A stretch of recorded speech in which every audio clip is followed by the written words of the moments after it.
Nyalche chenpo zato nyingmi shang, zonen manam chenpo, nyalche da, dankara darngam santo, sherma to, stumba tukje chanla ki shiom sar, nishan rawar zer ngi shangam sa, jawar tukji shanla yalaman, jime banzo shala soran, gongkyo toban pora shinji lo, gongkyo toban pora shinji lo, gongkyo toban pora shinji lo. Profound and subtle Dharma is rarely encountered in eons. Now we hear and follow it. May we realize the Tathagata's meaning. To liberate beings, please generate bodhicitta before teaching. When listening to the Buddha's teachings, everyone should accept them in accordance with the proper principles and methods. Earlier we discussed the first part of the Shurangama Sutra, that is, the initial background or the fundamental cause at the very beginning. At that particular time, Matangi's daughter developed an impure and unwholesome mind toward the Venerable Ananda. Then, with the dedicated and skillful help of her mother, she meticulously performed some truly magical and captivating illusions. In the end, Ananda was completely controlled and influenced by her powerful enchantments. Later, the Buddha, with his profound wisdom, used a sacred and potent mantra, a powerful incantation, and then invited Manjushri Bodhisattva to rescue Ananda from these truly adverse and difficult circumstances. Then the Venerable Manjushri Bodhisattva carefully brought the esteemed Ananda to the Buddha. He returned in this particular way. So regarding this specific case, it is actually very normal within the Buddhist scriptures. There are some causes and conditions, some background stories at the beginning. However, in the recent past, some individuals, because they themselves did not really understand many of the principles in the scriptures, and because the story at the beginning involved Matangi's daughter, this was the reason for this particular case. Some scholars believe that it should be considered an apocryphal scripture. Why do they think so? Because a unique story like that of Matangi's daughter appears within its pages, which doesn't quite fit the usual established patterns of classical scriptures. Also, it discusses some rather similar principles. For example, when Venerable Ananda was in retreat during the rains, how could he have gone out? During the annual rains retreat, one is generally not allowed to venture outside. It also clearly states that the Venerable Ananda had indeed attained the first fruit. How could he have been so profoundly confused by such powerful desires, or by the intricate mantras and other similar spiritual practices? They consistently present very similar kinds of philosophical arguments. Furthermore, some prominent Buddhists have also thoughtfully responded to them. But some Buddhists also seem to be rather emotional about it. They do not really provide objective reasoning. Some individuals are especially dissatisfied, and even their tone is not very civil. They respond in this particular way, but in actual fact they are not being reasonable. In the past there were a few great masters and some scholars who studied the Shurangama Sutra who also gave positive explanations. Actually, this is quite simple. For example, Ananda's retreat was correct, but in fact that day was the day the summer retreat ended. It was the very day the summer retreat was lifted. So generally speaking, on that day one can go out. You could put it that way. When we finally bring to an end the summer retreat, as everyone knows, it's called lifting the restrictions, meaning that all the prohibitions have already been completely lifted.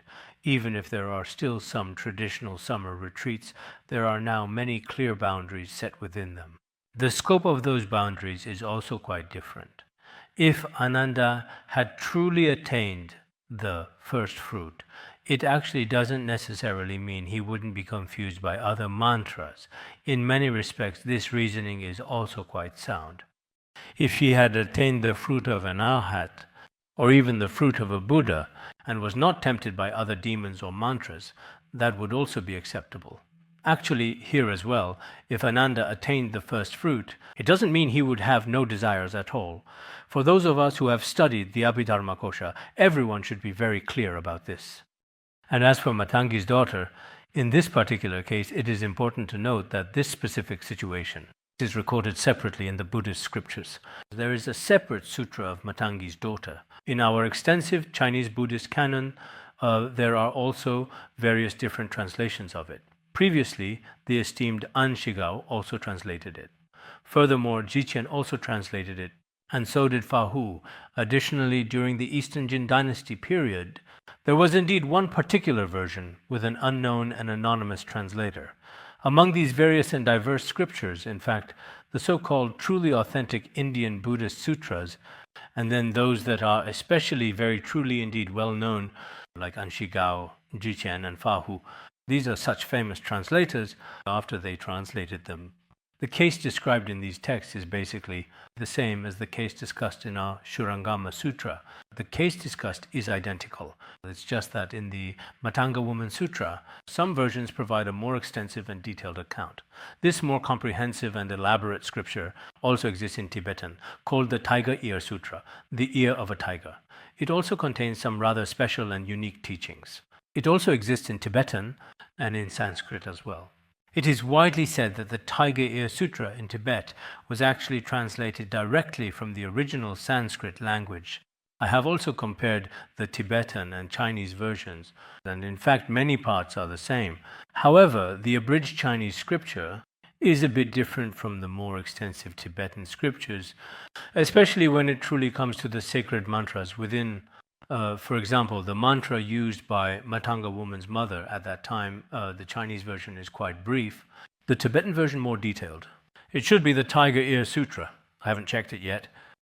The Chinese version should also be detailed. Also, the mantra used by the Buddha at that time was also quite extensive. Actually, regarding Matanga Woman, she was not a common prostitute, but rather a highly esteemed and cultured courtesan. She was situated within a specific kind of establishment, a brothel-like setting, which, in fact, during the flourishing Tang dynasty. Many courtesans, including some singers and dancers in Tibetan, she is commonly called the Matanga Woman. In the Tibetan version of the revered Shurangama Sutra, she is specifically referred to as Madang Gay Woman. This is a direct and precise transliteration from the original Sanskrit pronunciation. In the Tibetan Tiger Ear Sutra, she is actually described as a very beautiful woman of a low social caste standing, so Matanga Woman. Can also be said to be of a rather low caste, but also extremely beautiful and exquisite in appearance, such a person. Therefore, many people in the Han region, they have never actually said that the Matanga Woman story is fake. Then they claim that the Shurangama Sutra is fake because it contains such a story at the beginning. Actually, these scholars sometimes really do seem to only half understand things themselves. Perhaps they have done a little bit of research, but when it comes to the direct practical application of their knowledge, specialized content of Buddhism, they haven't read or studied it at all. On top of that, they also truly do not really have this kind of faith either. Because of these reasons, they seem to piece things together from here and there, and when they string them together, they feel that their own discriminating thoughts can't be continued any further. So they establish so-called apocryphal sutras and treatises. If they make such claims, it is actually extremely unreasonable. Therefore, as Buddhists, we should stand on a very fair and just position, and then carefully analyze and thoroughly discern various important things. If other individuals possess certain heretical views or incorrect opinions, then when it becomes necessary, we should firmly refute them. Actually, within Buddhism, for certain individual doctrines, there is no real need to insist that they are unreasonable and then proceed to refute them. It's perfectly acceptable to interpret things in this particular way or in that alternative way. For example, eminent monks from the Ming dynasty, such as Master Hanshan, Master Uyi, and also Master Chuandeng, in some of their detailed commentaries and insightful annotations, as well as those of earlier generations, like some from the Yuan and Song dynasties, including Weizi, and some of their commentaries also contain a very strong tone of refutation. They emphatically say that these very predecessors in their earlier works made many classifications and analyses of the Shurangama Sutra, but these classifications, in fact, do not align with the true meaning of the sutra. So they established some new classifications and analyses. But as for this, I think having new classifications is also reasonable. The old classifications are also acceptable. Actually, Buddhist sutras are not like treatises. If you try to establish classifications and analyses for them, many times it's not particularly convenient, because some of the order and chapters in the sutras do not always follow a logical structure. This is precisely due to the way treatises are composed. There are many parts in the sutras where the content above and below is not very balanced, so people rely on treatises to help organize and clarify them. That's why our predecessors, the great masters, engaged in lots of internal refutations within Buddhism. On the one hand, these are not particularly important. For example, in our Tibetan Buddhism, in the past, the Sakya, Gelug, and Nyingma schools would often debate with each other. They would argue a lot, even over very minor issues. Actually, all of this, on one hand, of course, is to showcase their own extremely sharp sword of wisdom, and also in front of others to show off and display their abilities. This is necessary to some extent, but more importantly, indeed, in this world, there are Buddhist scriptures that are absolutely authentic and genuine, yet some people have no sense of right and wrong at all, and then they start to create all kinds of erroneous, heretical views and false teachings. At times like this, it is necessary, or you could say absolutely essential, to shatter or destroy them. If in this process there is no fault incurred, this is also mentioned in the Entering the Middle Way treatise, right? If you choose to refute other treatises, there is absolutely no fault in doing so. This particular point is also very important to consider. This is precisely what I mentioned earlier regarding the significant case of the Matangi's daughter. There are some differing views on this matter. I hope that as everyone studies, you will also take a look. On the one hand, we need to understand the literal meaning and the doctrinal reasoning, but at the same time, we must also dispel others' misunderstandings about us, or some of the deeply ingrained fallacies and misconceptions they steadfastly hold about us. It is also necessary, at the most appropriate and opportune time, to refute these erroneous beliefs.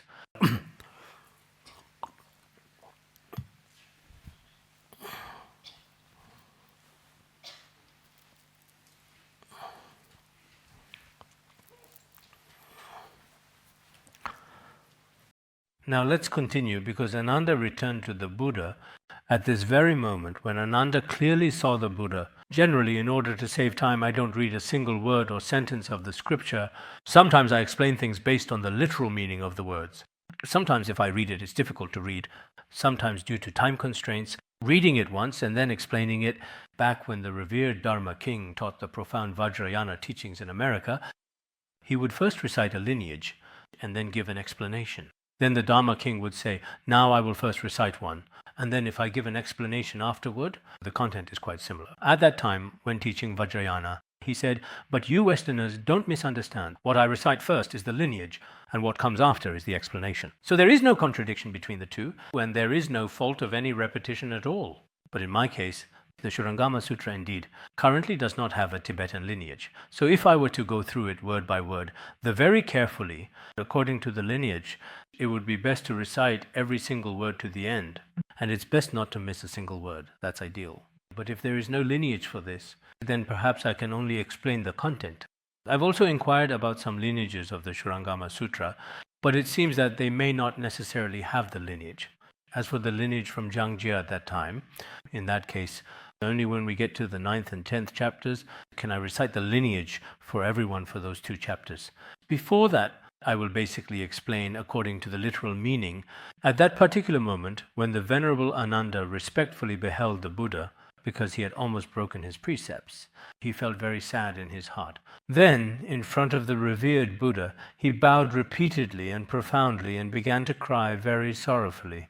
While crying, he didn't harbor any resentment toward Matangi's daughter, including her mother. She used all kinds of spells to confuse him, but he did not complain about them. Nor did he blame his fellow disciples, saying, you all went off to offer some food and completely and utterly ignored me. Perhaps he had already departed very early in the morning himself. He was also somewhat significantly influenced by malevolent demons. In the Matangi Sutra, the story as it is told is actually quite long and involved. Earlier on, wasn't it that at a specific moment, when Matangi was fetching water by the flowing river, Ananda saw her? This whole process is also described in the Matangi Sutra. Later, after Matangi's daughter had a conversation with her mother, she then used powerful spells to summon him. These details are all included. At that particular time, he did not hate them. What did he hate then? What he hated was, since beginningless time, that he himself had always been very well and truly versed in the profound teachings, but had not practiced diligently. Because of this, he had not fully attained the power of the way. His ability in cultivation had not improved. so his meditative concentration was insufficient, because his study and contemplation were actually quite good. Last year, when we discussed, I believe it was in the Lotus Sutra, there was a Tathagata named King of Emptiness Tathagata. In front of King of Emptiness Tathagata, both Ananda and the Buddha aroused the mind of Anuttara Samyak Sambodhi, but the Buddha said that because Ananda liked to listen and learn a lot, he was always broadening his knowledge and learning extensively, and developed himself in this area. I focused on diligent practice and benefiting others. Because of this, I attained Buddhahood earlier. Ananda, however, is still on the path, because when the Buddha was still present, Ananda had not yet attained the fruit of arhatship. He said that although Ananda was extremely learned at that time, they made the aspiration together. But now he still hasn't achieved it, so he said, "What I resent is that from beginningless time, I have always, perhaps for countless lifetimes, he has always become a truly venerable individual with immense wisdom. He has always excelled in being well learned and scholarly, in research and study, but at truly critical moments, it seems he lacks the ability to practice, lacks actual cultivation. The reason for not having real practice, whether encountering situations of breaking precepts or facing adverse conditions whenever such situations arise, he is unable to transform afflictions into the path. Indeed, he was almost already taken by the insidious demons, and after being completely bewitched by their powerful and deceptive spells, he was already on the very verge of falling into the deep abyss of breaking precepts. It was extremely dangerous, so he was especially heartbroken. He kept praying and repenting in front of the Buddha. What was he repenting for? It was that he hadn't truly practiced well in the past. Actually, for many of us, on one hand, being well learned and truly knowledgeable is very important. Hearing and careful contemplation are very important. But all of our hearing and contemplation are entirely attached to the literal meaning and the words themselves. In this way, with our own mental continuum, we have never really truly integrated them. If there is no actual practice, the key point, very importantly, is when we encounter adverse conditions and obstacles, such as the enemies of birth, aging, sickness, and death, at that time we are unable to overcome them ourselves and have no way to counteract them. In the Mahaparinirvana Sutra, it is said that both concentration and wisdom are exceptionally important. The Mahaparinirvana Sutra uses an analogy. For example, if a sturdy stake is driven firmly into the ground, it first needs to be loosened. If it is not loosened, it cannot be pulled out. This loosening, being able to move, is concentration. This concentration is what allows it to be loosened. To be able to loosen it, concentration is needed. Finally, wisdom is used to pull it out. It is with wisdom that it is ultimately pulled out. Or if we have an enemy, first we tie him up. That is concentration. In the end, wisdom is effectively used to utterly vanquish the formidable enemy. That is wisdom. So both wisdom and meditative concentration are necessary. If we only seek wisdom but truly lack the essential skill of deep concentration, sometimes it becomes very difficult to effectively apply it in practical situations. That is why Venerable Ananda also felt some regret, because he had always been learned but had not engaged in actual practice. After this, Ananda, in front of the Buddha, earnestly and diligently made his request. What was he requesting? He said, "I have always been well learned, but have not practiced properly." Now, I sincerely and truly hope that you, O Buddha, can graciously and humbly teach us a method that is simple, convenient, and supreme, one that also contains essential instructions. A truly very profound and marvelous Dharma like this. You must certainly teach it to us. Otherwise, if I encounter adverse conditions like today, when faced with obstacles, no Dharma method will be of use. He requested from the Tathagatas of the 10 directions to attain Anuttara Samyak Sambodhi, and when he achieved enlightenment, he used this extremely sublime method of shamatha. Shamatha means calm abiding or meditative concentration. Then samadhi refers to insight, also known as vipassana, and dhyana also refers to both shamatha and vipassana. The union of these two, calm abiding and insight, practiced together. This meditative absorption that unites calm abiding and insight, this most basic, most convenient, and simplest method, can this kind of Dharma method be taught to us? At that time he prayed to the Buddha, because all Buddhas of the 3 times have achieved enlightenment relying on this. In the Tiantai school, they talk about the 3 contemplations. It seems many great masters of the Tiantai school have explained these 3 contemplations in great detail, but I think we don't really need to elaborate too much here. In essence, it is the union of calm abiding and insight, and the wisdom of superior insight. These two, neither leaning to one side. Such an extraordinary and extremely simple and easy to practice method is also described in Tibetan as simple and easy to practice, especially easy and practical to apply. Such a skillful means indeed. Can this be taught to us as well? So in this particular section, Ananda turning towards the Buddha, because of what had indeed happened earlier, Ananda then began to recall his profound quest for the Dharma. Sometimes when some of our dear Dharma friends go out, some lay practitioners challenge them with questions, asking many questions, and say, "Oh, could you teach us a basic Dharma teaching? It seems like I've stayed at the Institute for a long time, but I don't understand the foundational teachings," some people say. "Could you teach me a Madhyamaka teaching? Something a bit deeper. When it comes to Yogacara and Madhyamaka, I can't understand any of it, so I really want to study it well." So sometimes what appears to be an obstacle is actually a very favorable condition indeed, for sure. Relying on such circumstances, many inconceivable Dharma teachings have come about. It's just like that. At this particular moment in time, there were again, indeed, as many bodhisattvas as the sands of the Ganges River who heard that the Venerable Ananda was respectfully making a heartfelt request before the Buddha. Ananda was the Buddha's attendant, so everyone probably thought that, in general, the Buddha would surely teach the most supreme and wondrous Dharma. So all of them, I don't think we mentioned as many as the sands of the Ganges before. Anyway, at this time, a great number of bodhisattvas had also gathered there, as well as arhats from the 10 directions. Arhats of the Shravakayana, and also Pratyeka Buddhas, solitary realizers, and so on. Of course, perhaps some who not attained fruition, as well as the bhikshus and bhikshunis. Upasakas and upasikas, and all these are followers. The word etc. here includes many, many more. All the beings among humans and devas. They all gathered around the Buddha, and they all wished to listen to the teachings the Buddha would give, because when the Buddha was requested by Ananda at that time, this Dharma was extremely profound. Here, wondrous shamatha, the word wondrous truly means a profound and amazing state. The best meditation, the best insight and understanding, the best union of the two, the simplest and most supreme, such a Dharma could it be transmitted to us. Because in the Shurangama Sutra, indeed, there are teachings on meditation, on calm abiding and insight, and such methods by which many people can attain enlightenment. So after he made this request, the bodhisattvas, as numerous as the sands of the Ganges, the arhats, pratyeka Buddhas, and other beings from the heavens and human realms were eager to listen, wishing to hear these teachings. They all gathered together in front of the revered Buddha, and then everyone quietly sat back, perhaps there in front of the Buddha, as the enlightened Buddha was about to transmit the profound Dharma. When it came to transmit the Dharma, everyone, maybe at first, was standing, perhaps the order wasn't quite set yet. And then, when it was time to listen to the Dharma, each took their place in their respective rows for listening to the teachings. Sitting silently, they received the sacred decree. They wholeheartedly accepted the Tathagata's sacred and divine command. Some commentaries say that at that particular point in time, they seemed to be as hungry people long for food as the sick long for good medicine. And they truly yearned for the magnificent nectar of the Dharma. This was the mindset they had at that moment.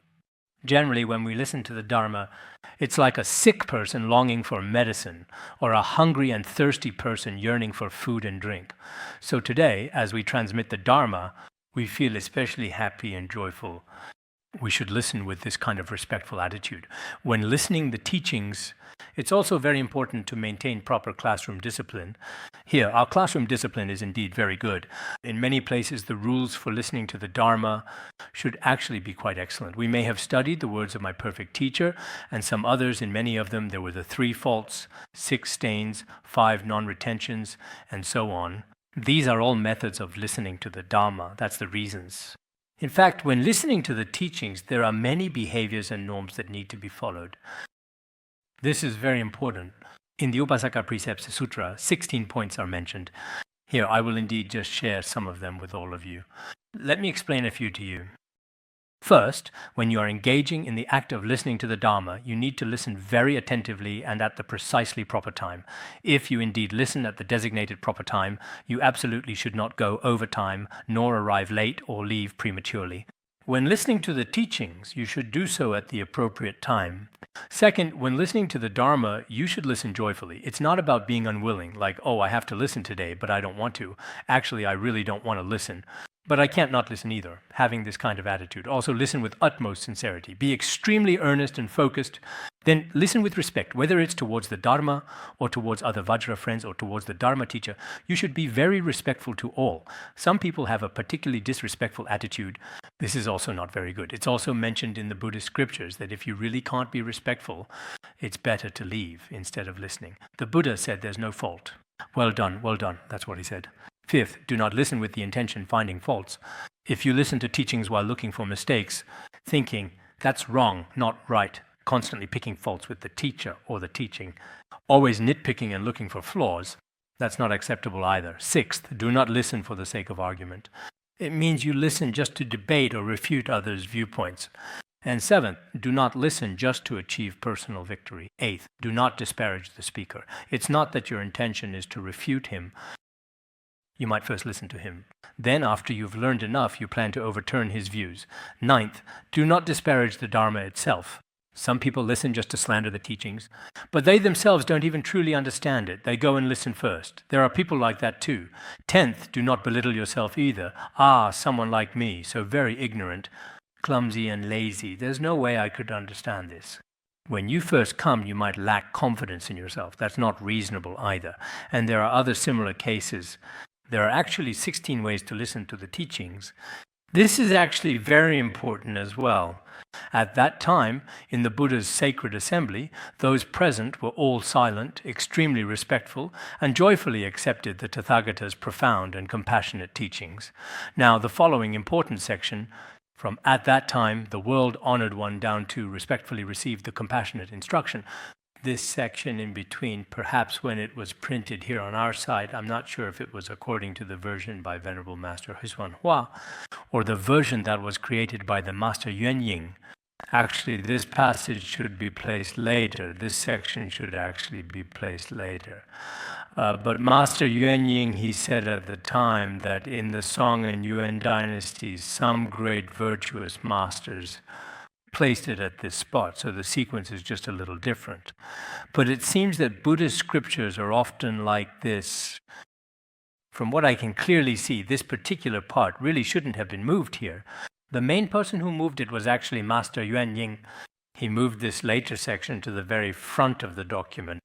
He felt that this made it flow more smoothly. And he himself also mentioned this. He explicitly said, this particular placement should be here. But he didn't fully understand why other individuals would place it at the very end.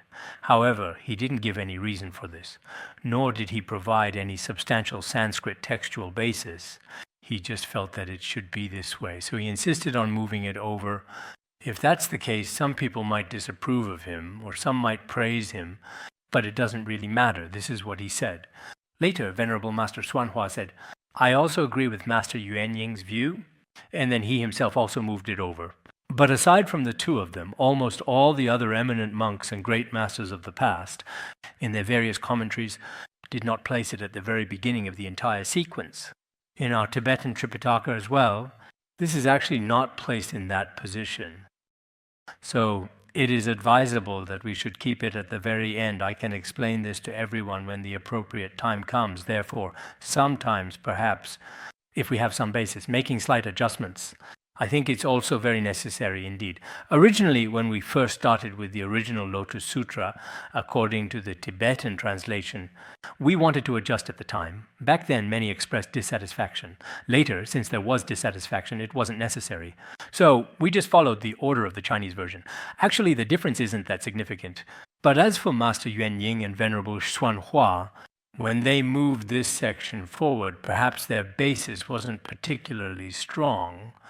However, many people didn't make trouble for them either, so maybe I don't really know the reason. Actually, for those who study the Shurangama Sutra, when they look at it, whether in the Sanskrit version or otherwise, in many places it's actually not located here.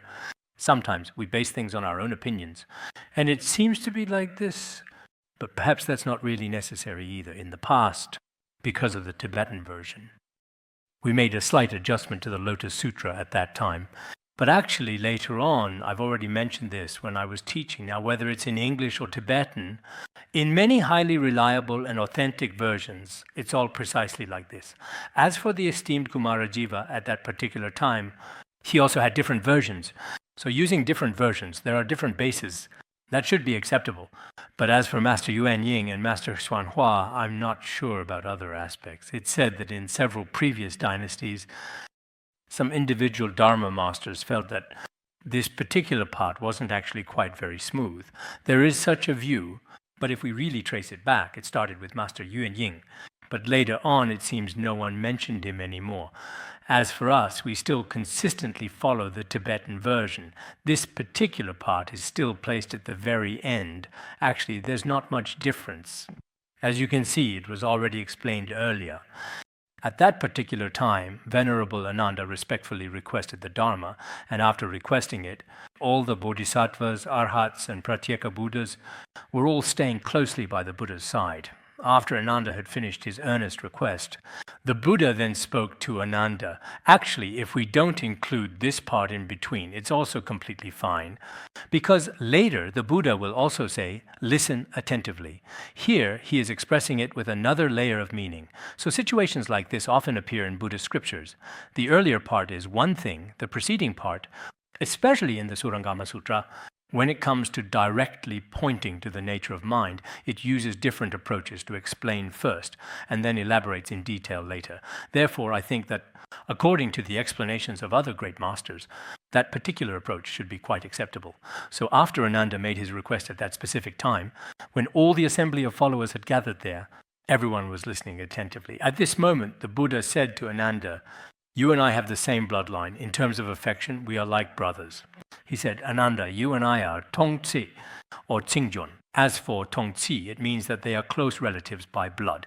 Because Ananda and the Buddha were indeed cousins. They were cousins on his father's side, which means that in terms of their familial relationship, they were actually quite close relatives.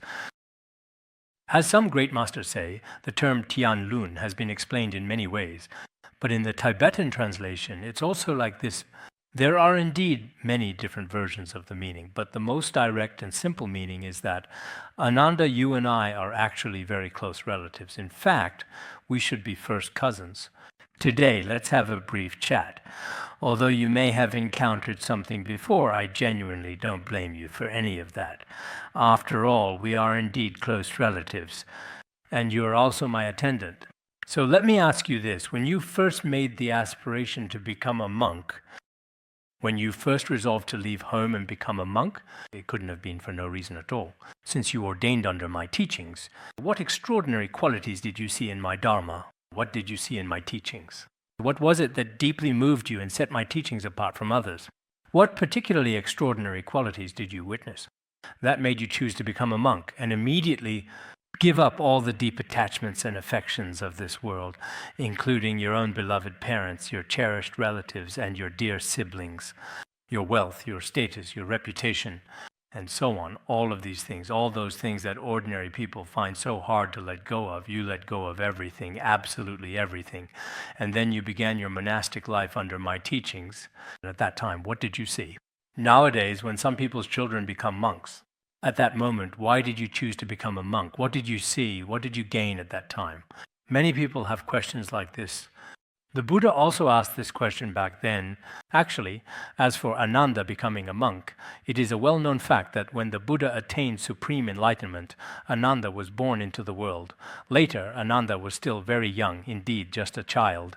Didn't we talk about this just the other day? He became a monk at a very young age, following the Buddha. Of course, as for this ordination, he was probably among the very first group of individuals to become monks. But historically, this isn't very clear at all. There is an account in history that indeed says, after the Buddha became a monk, once King Shuddhodana gathered all the princes of the Shakya clan, all the princes of Kapilavastu came together in a grand assembly, and when every single one of them was present, at that time, King Shuddhodana then said, if my prince Siddhartha had not become a monk and had become the great king, many of you would have become his ministers and subjects. But now he has already become a monk. After his ordination, he has already fully attained the supreme state of Buddhahood. After attaining Buddhahood, now the great and highly accomplished ones around him are mostly disciples from the Brahmin caste. Logically speaking, he is from our Shakya clan, from the country of Kapilavastu. So why is it that none of you are among them? There should also be a group of you, since we are all relatives. In front of Shakyamuni Buddha, there should also be a group of you who become monks. After King Shuddhadana made this appeal, it is widely said that 500 princes of the Shakya clan and some sons of the elders all became monks. So later, among the Buddha's close relatives, many of them were also from that time. Some had faith and some didn't, including, wasn't Devadatta also ordained at that time? He also became a monk out of dissatisfaction. I'm not sure about this, but there's such a historical account. We belong to the Kshatriya caste, and now many individuals from various other castes are present in front of the Buddha. Why is it that we, the Kshatriya caste, are not adequately represented? After he had expressed this sentiment, many people became monks. There is such a saying. As for when Ananda became a monk, perhaps some stories make this clearer. So, in this context, the Buddha asked Ananda, what exactly were you thinking, or what precisely did you see that truly made you decide to become a monk? Then Ananda replied to the Buddha saying, at that time I didn't become a monk for no reason. I did have my reasons. First, it was because I saw the Tathagata's 32 marks, which are supremely wonderful and exceptionally beautiful. Because Ananda was rather fond of beauty, he liked to become a monk to admire appearances. Oh, monks are very good looking, something like that. Some people mistakenly think that monks do not have to perform any physical labor. Some others feel that being a monk is a very simple and straightforward life. Some people believe that monks can achieve complete liberation, a freedom from the endless cycle of birth, suffering, death, and rebirth. When I first became a monk, at the beginning, I didn't really have any so-called renunciation. I just felt it seemed very pure. It felt very peaceful. And sometimes when I saw monks reciting sutras, the clothes they wore, back in our area at that time, when some lamas held significant dharma assemblies, they could wear a beautiful flowing yellow robe. I thought, hey, monks look really pretty good. They always get to wear their yellow robes. So when I was preparing to become a monk, I bought a piece of yellow cloth at Ghazi bus station to make that beautiful robe. Later, when I was to take ordination in front of Khenpo Deba, when I was to become a monk, I asked, can I wear robe? Then Rika Lama said, you'd better not wear it, otherwise you'll look like a living Buddha.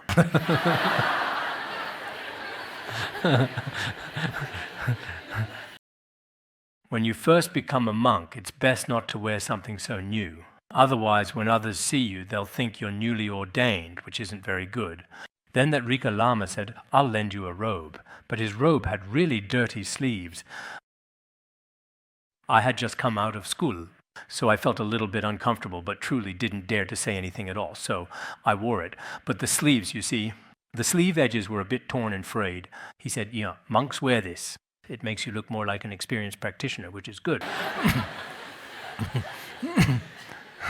So sometimes it's still about outward appearances. He considered the Buddha's magnificent and sacred 32 marks, because the Buddha's 32 marks are actually incredibly majestic and possess a truly awe-inspiring presence. In the past, Nagarjuna's precious garland explicitly mentioned that all wheel-turning kings, even if they possess such auspicious marks, however, their inherent purity, their immense majesty, and their radiant splendor, these admirable qualities simply cannot be compared to the Buddha's truly majestic, unparalleled, and supremely perfect features. So here it is described as supremely wonderful and unparalleled, and also the form is radiant and transparent. As for the Buddha's form, it is also extremely pure and completely without any defilement whatsoever. It is as pure as the clearest, most brilliant crystal, exceptionally clean. This kind of body of the Buddha, and then Ananda said, I often contemplate like this, such extraordinary, wondrous marks, absolutely truly cannot indeed be born from any worldly desires or any such attachments whatsoever. Such extraordinary and sacred features are not born from desire and attachment. Why is that? What is the reason? Because the atmosphere of worldly desire is inherently coarse and impure and is thoroughly filled with all sorts of foul odors and unpleasant sensations. The intimate union of men and women and what is commonly called pus and blood, what we call the stinking skin bag, is made up of the impure sperm of the father and the blood of the mother. So under such conditions, it is impossible for this to occur. Something so extraordinary, so pure, so subtle, and so radiant, just like a shimmering cluster of brilliant purple gold light. Purple gold is the finest pure gold in Jambudvipa, but when compared to Kashyapa's radiant body, even the purple gold light completely loses its brilliance.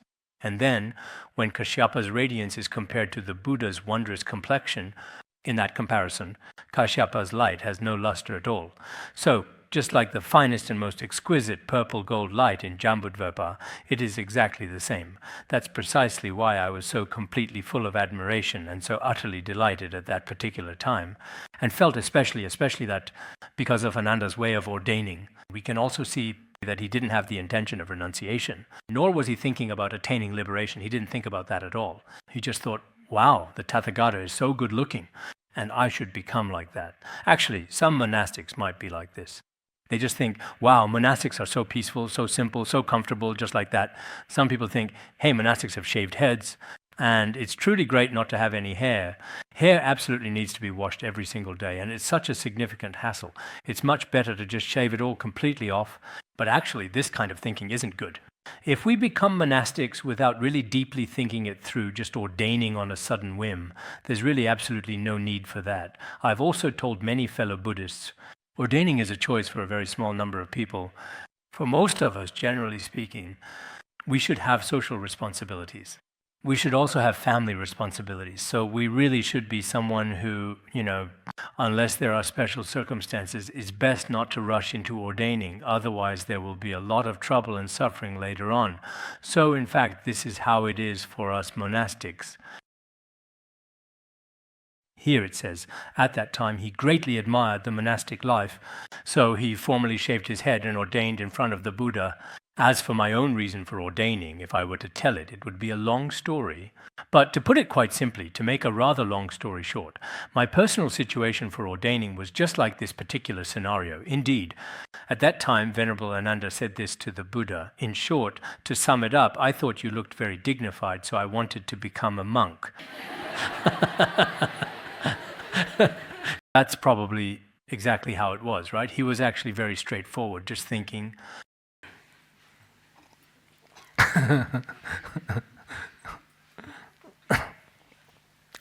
At that time, he said that actually, what Ananda said at the time was also correct. His physical appearance and features were not the result of impure ordinary seeds, nor the tainted and impure blood and pus that gave rise to him.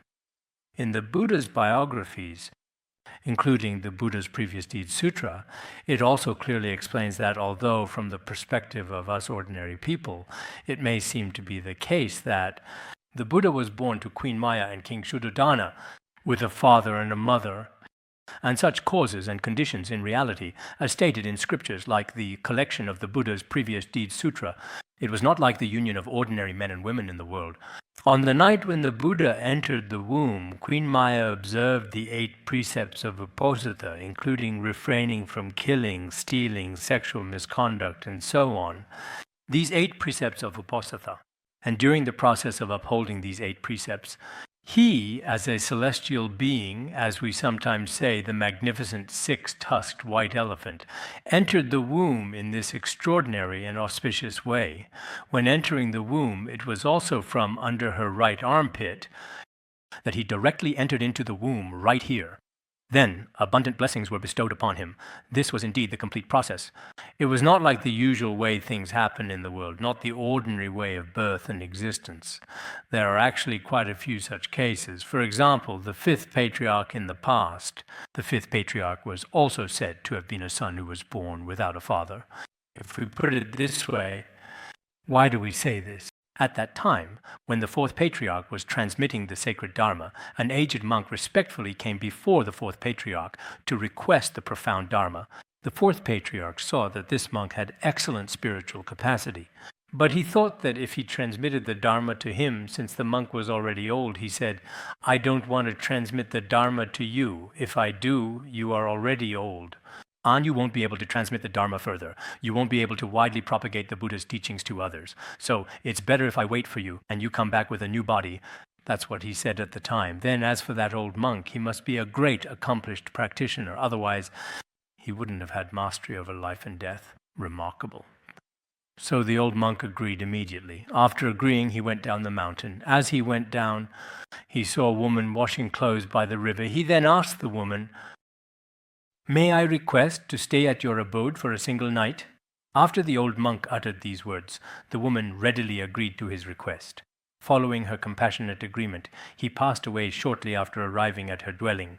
He died in her house. After he died in her house, he was reincarnated on that very day. He was reborn into the body of that woman. Later, when her parents finally found out, they thought it was extremely improper and highly immoral. In the end, they drove the woman out of the house. After being driven out, the woman was especially heartbroken at the time. She also blamed herself for carrying such a fatherless child. In the end, when she gave birth to the infant, she made the decision to throw him into the river, threw him right into the water. At that very moment, after a little while, he floated back up against the strong current. He wasn't dead at all. Later, the poor mother somehow couldn't bear it either, fished him out again. The mother and son then begged for a living outside, begging all the time. They lived as beggars for a long time. At that time, it seemed the fourth patriarch was residing in Huangmei. While passing on the Dharma, he encountered the mother and her son. Then he requested that the child become a monk. In the end, he became the fifth patriarch.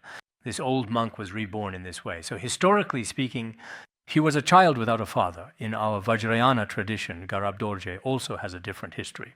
He also came about like this, and there are also eminent monks and masters like this. So, as for those who have truly achieved great accomplishments, some of them may have returned by their own vow, and some perhaps did not come according to the ordinary rules of the world. They are born relying on a special kind of cause and condition. Of course, nowadays there are some so-called physiologists, scientists, and medical experts who may not necessarily acknowledge this. But even if they don't acknowledge it, in fact, actually, our science and medicine truly have no way to completely prove such. There are countless ways of existence being born and dying, which are very extraordinary and rare. So for those of us who approach the process of learning rigorously, on the one hand, we absolutely need to acknowledge the fundamental and basic laws of things. These are the rules that govern the majority of cases. But on the other hand, we also have to recognize that there are some inconceivable, special kinds of causes and conditions. As for these causes and conditions, they exist in various religions, and especially in Buddhism, they are very common indeed. Some people feel that some of the common sense principles in our modern world today, when they don't quite align, people immediately insist upon it. This is unreasonable, it's impossible, because they often say the fundamental principle is such and such. But while we can readily use most of these principles to explain the majority of phenomena, there are some truly exceptional principles, and even the general rules simply can't fully account for them. This is applicable for anything. So, in this particular regard, those who study things based on objective facts also need to distinguish between the general and the particular. Within the particular, there are also ordinary and special cases. So many causal laws cannot be generalized. If you generalize everything, then your scientific attitude towards rigorous and objective analysis is not actually very accurate or precise either. Now, moving on, the following point is very important. At that time, the Buddha told Ananda, "Well said, Ananda, you spoke very well," because as mentioned earlier, at that time it was said, "Buddha, you are very good looking. I am also a monastic." The Buddha also on the surface said, "Well said, yes, indeed, that is true." So in some very specific cases, then you should know that all sentient beings from beginningless time have had an unbroken succession of birth and death. When talk about our own continuum, it is a continuum. It means for all sentient beings from beginningless time, they have been continuously experiencing birth and death without interruption, constantly and continuously revolving in samsara like this. But what is the reason for this? It is all because they do not know the ever-abiding true mind, a very important concept in the Shurangama Sutra. It's just like in Vajrayana teachings, we talk about innate awareness. There is an ever-abiding true mind. But what is this ever-abiding true mind like? Its very nature is inherently pure. Its true self-nature is indeed the essence of luminosity. Its essence is truly luminous, but it is constantly and perpetually bound by discriminating and deluded thoughts. Such deluded discrimination, in reality, is actually unreal. Precisely because of this, beings continue to cycle endlessly in samsara. This section from the earlier all sentient beings to therefore there is samsaric turning, according to the great masters of the past, is also considered a teaching that directly points to our mind's nature. It is a direct instruction on mind nature. Everyone should make a note of it. In Tibetan as well, since beginningless time, we sentient beings have not recognized our own true nature. What is this true nature like? Its nature is emptiness, its self-nature is luminosity, but it is bound by deluded thoughts and discriminations. If we ever come to recognize it, we can truly attain enlightenment in that very moment. This particular section in history, perhaps you all should certainly know as well. There was a Chan master named Poshan. In fact, Master Poshan, at the very beginning of his life, it seems that his beloved parents passed away. He developed a deep sense of renunciation towards samsara. Later, he read some lines from Chan Master Jigong's Song of Admonition to the World. After that, he decided to become a monk. After ordaining, once, while visiting another monk, he attentively heard a teaching on the sacred Shurangama Sutra. When the teaching reached this section, just now, from all sentient beings to thus there is samsara, at this point, he experienced great doubt. In Tibetan Buddhism, we often talk about signs of realization. He felt a kind of inconceivable sensation. He experienced a great sense of blessing or empowerment. In Chan Buddhism, there's often talk about doubt, doubtful inquiry, or sometimes throwing out a meditation topic to contemplate. There are many kinds of spiritual responses like this. From that time on, he began to travel everywhere. He was originally from Sichuan.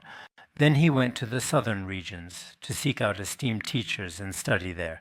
Later, it seems, he resided at the venerable monastery of the fourth patriarch at the Huangmei Monastery. He began practicing Chan meditation and studying. During the process of learning, he endured a lot of hardship. He had nothing to eat, nothing to wear. Sometimes he survived on wild vegetables. Life was extremely tough, but he was especially diligent and always persevering. This particular approach was an integral part of Chan Master Gaofeng Yuan Miao's distinctive monastic style. For 7 days, he meditated continuously on a cliff. He kept sitting in meditation there. Once, it seems, while he was doing walking meditation, it wasn't while he was sitting in meditation, but during walking meditation, he accidentally fell off the cliff. In the end, it seems his leg was injured, and it was extremely painful. When he was feeling the pain most intensely, he suddenly attained great enlightenment. So sometimes even getting sick can be a good thing for us. Look, if we are like Chan Master Poshan, when the pain is at its worst, ouch, ouch, ouch. At that moment, he attained great enlightenment. Of course, this passage from the Shurangama Sutra mentioned earlier is closely related to this. After he became enlightened, he began to tirelessly spread the profound teachings of the Dharma. He was remarkably successful in effectively propagating these spiritual teachings. At that particular time, there was a significant period when a man named Zhang Shenzhong, who was a notorious tyrant in the Sichuan region, he killed an enormous number of people. He slaughtered people like it was nothing, extremely cruel, to the point that it was unbearable to witness. Later, he couldn't bear it any longer. The Dharma master gave up his own life, very bravely facing the situation, because at that time it was said that he had killed so many people. Chan Master Poshan went over there and began to plead, asking them not to kill anymore. Then one of his subordinates said, "If you monks eat meat, then I won't kill anyone.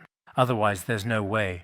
So the master stayed there and consumed several substantial plates of raw meat. Later, they were moved by this compassionate act, and from then on, they never killed anyone again. Historically, it's often said to be several billion, but whether it was truly that many is still quite unclear. But it was indeed tens of thousands of people. Later, they were moved by the Chan master's actions and completely stopped all killing. So in fact, he was also a very great and a most remarkable bodhisattva, truly remarkable indeed. Not only was his level of realization very high, but he also saved countless people later on. So this great virtuous one also relied on the content here, this very passage. To attain enlightenment, everyone should also take a good look at the content recorded here. In fact, it's just like what is stated in the Uttaratantra Shastra and what is taught in the Vajrayana teachings, that every sentient being possesses the Tathagata Garbha. Its essence is luminous, and its nature is emptiness, but it has been bound by deluded thoughts. If we can recognize it, sentient beings can also attain enlightenment instantly. Actually, that's what it means. But let us now see if everyone can truly attain complete enlightenment based upon this teaching. At that very moment, the Buddha gently told him, if you sincerely wish to give rise to the supreme bodhicitta, arouse the unsurpassed and ultimate, whether through study or learning. If you wish to give rise to the unsurpassed Bodhi, then you should truly realize your nature. You should truly recognize your own mind and clearly see your true nature and inherent self. You should answer my questions with a straightforward mind. You should use a straightforward mind to answer my questions. At that particular time, the Buddha began to ask his disciple Ananda some questions. As for this straightforward and honest mind, here this is how it is explained. What is the reason for his questions? It is because all the Tathagatas of the 10 directions follow the same path. In fact, all the Tathagatas of the 10 directions rely on Prajnaparamita in the same way. They achieve realization on the same path, having studied whether it is Madhyamaka, Prajna, or emptiness, and thus transcend birth and death. They all rely on a straightforward mind. If one relies on a straightforward mind, in the Tibetan Tripitaka, the term straightforward mind is translated as Madhyamaka. So here, all Buddhas and Bodhisattvas rely on Madhyamaka to transcend birth and death. This Madhyamaka includes both the Madhyamaka of the mind and the Madhyamaka of language.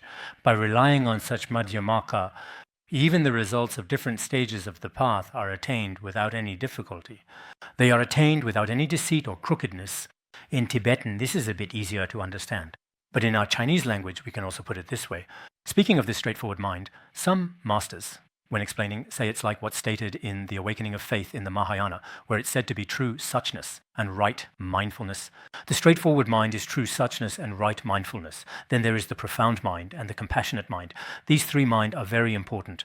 Last year, in our study of the Vimalakirti Sutra, the straightforward mind is the Bodhimanda. Regarding the straightforward mind, one should recognize the original nature of one's own mind. This can also be called the straightforward mind. In fact, Madhyamaka is also like this, free from the 4 extremes and the 8 elaborations, whether in terms of language or mental consciousness. If one is free from all extremes, this is the true and authentic Madhyamaka, the middle way.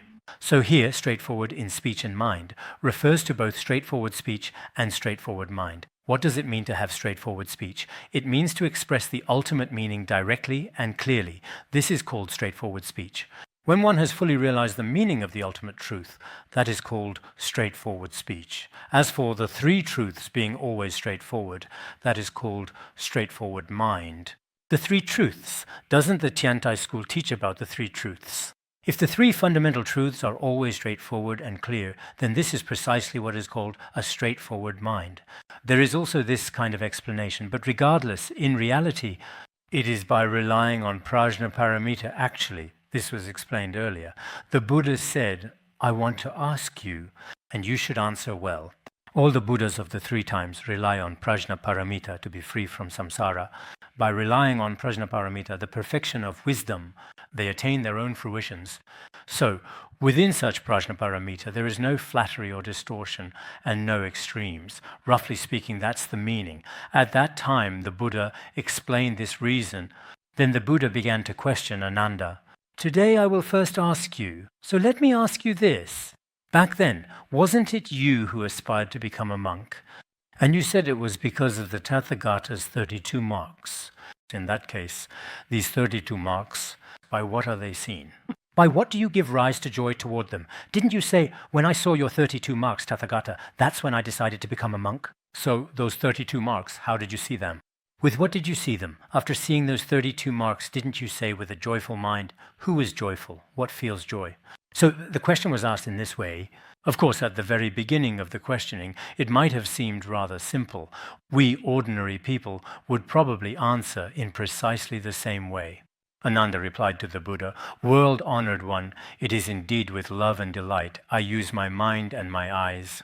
He said, "My joyful mind, this mind of mine, if I can see the Buddha's 32 marks, it's entirely with my mind and my eyes. My eyes truly see them and my mind feels joy. What could possibly be wrong with that? It's also incredibly simple. By using my eyes to observe the Tathagata's noble features, using my eyes, Ananda's eyes, to look at your noble features, Tathagata, and then my mind gives rise to delight. So I made up my mind that I too should have a dignified and adorned body like the Tathagata. Therefore I renounced this entire cycle of birth and death of mine, and then I left my home to become a monk." At that particular time, Ananda gave this answer to such a question. Then the Buddha said to Ananda, "You might say that it is your eyes that truly see and your mind that genuinely knows, isn't that right? So the true delight actually comes from your mind and your eyes. Your delight, your seeing, the key lies in your mind and eyes, right? But as for this mind and these eyes, let me ask you. Now let's begin to pursue this question further. What exactly is the mind? What exactly are the eyes? Ananda, even today, earlier, it was Matangi's daughter who tormented him. And now the Buddha is questioning him again, which is also a bit. Then he said, "If you do not know where your mind and eyes are located, then you cannot subdue the afflictions of the world. If you don't know, you say, 'I see with my eyes, and my mind gives rise to delight.' If that's the case, if you don't know where exactly your mind is, and where precisely exactly your eyes are, if you don't know this, then you cannot effectively subdue your afflictions and suffering, your defiled mind, your worldly afflictions. As for worldly afflictions, in Tibetan, it's translated as afflictions and suffering. If you don't know where your eyes and consciousness are, if you don't know where they reside, if you don't even know where they dwell, then there is absolutely no way to eliminate the afflictions and suffering within our continuum." He then gave an analogy. For example, a king is invaded by enemy troops from another country. At this critical time, if you want to effectively mobilize your entire army and all your people, and then decisively start to fight against the invaders to drive out the enemy completely, in that particular case, if we truly want to mobilize our troops first, you absolutely must know the precise location of the enemy's encampment, where exactly they are stationed. If you don't know where they are, so then, how exactly can we proceed if the enemy is actually located in the east, but we are heading directly west in the opposite direction? Then that's going in the opposite direction, which makes no sense. Generally, in our Tibetan region, in the epic of King Geza, there are many metaphors about this, quite a lot.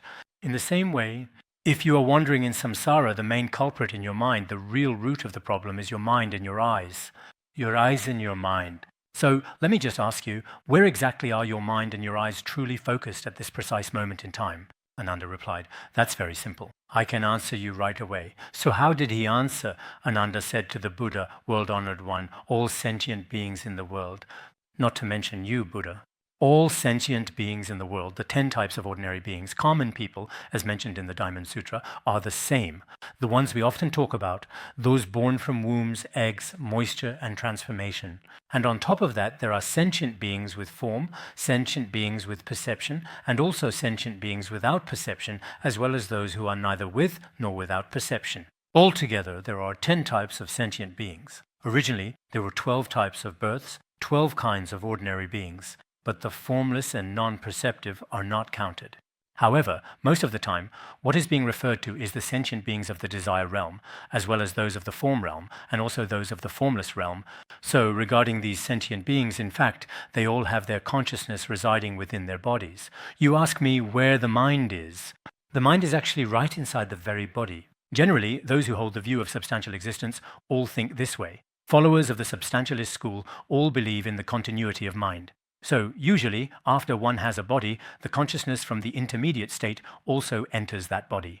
In this way, within this body, this is how they understand it. Then he says, looking at the Tathagata's blue lotus eyes, the Tathagata's eyes are like blue lotuses. Isn't it true, Buddha, that he still puts it rather tactfully, aren't your eyes located on your body? He still addresses the Buddha in a very somewhat. Then he says, as for my eyes, Ananda's eyes, observing these floating sense faculties and the 4 dusts, they are on my face. Here, floating sense faculties and the 4 dusts. Perhaps I should explain this a bit to everyone, otherwise it seems there are many different interpretations. For example, Nan Huaichin and others say that the so-called floating sense faculties and the four dusts refer to the four dusts floating on the face, which are, apart from the body sense faculty, the faculties of the eyes, ears, nose, and tongue. These are the ones floating on the face, but if that's the case, it doesn't seem very reasonable. Apart from the body sense faculty on the surface, it seems perfectly acceptable. But for the most part, how is it translated in Tibetan? They say it refers to the four objects of perception, the four pure faculties that apprehend the four objects. So what are these called? They are called faculties. There are four pure faculties that apprehend four distinct objects, and these are collectively called the four dusts. So, consequently, they are indeed right on my face. But in fact, here the floating faculties and the four dusts, actually, except for just, according to the view of the Abhidharmakosha, among form, sound, smell, taste, and touch, because sound does not have continuity, sound is not fixed. So the dust of sound is excluded among form, sound, smell, taste, and touch. The sound, that is, the dust of sound, is excluded. This is also the view of the Abhidharmakosha. Because it lacks continuity and is not fixed. Apart from that, form, smell, taste, and touch, these four dusts. These four dusts will actually be discussed later on. These are called the floating faculties and the four dusts. In fact, when we talk about the floating faculties and the four dusts, according to the view of the school of substantial self-existence, they are types of material phenomena. The faculties are material phenomena. The faculty that possesses these four kinds of subtle particles, the floating faculties and four dusts in my eyes, the floating faculties and four dusts in the nose, these will actually be explained further below. So as for these faculties and four dusts, the floating faculties and four dusts of mine, Ananda, are on my face. As for the Buddha, it's not like us. Your dignified appearance is like a blue lotus flower. Still, it is on your venerable face. Ananda is still speaking rather tactfully and carefully here, choosing his words with considerable thought. In the same way, our consciousness is still, in fact, residing deeply and intrinsically within our physical bodies. Most people say this as well. As long as a sentient being's body appears, the mind consciousness is also there. So the mind consciousness is within the body. At first, Ananda answered the Buddha in a way that was still rather honest, you could say. This is the way most of us think, this kind of idea. But in fact, there will be many different and varied questions and answers coming up in our discussion. We'll pause our session here for today. The Buddha will also further and deeply analyze these topics. This mind and vision. We will continue our detailed analysis in the next class.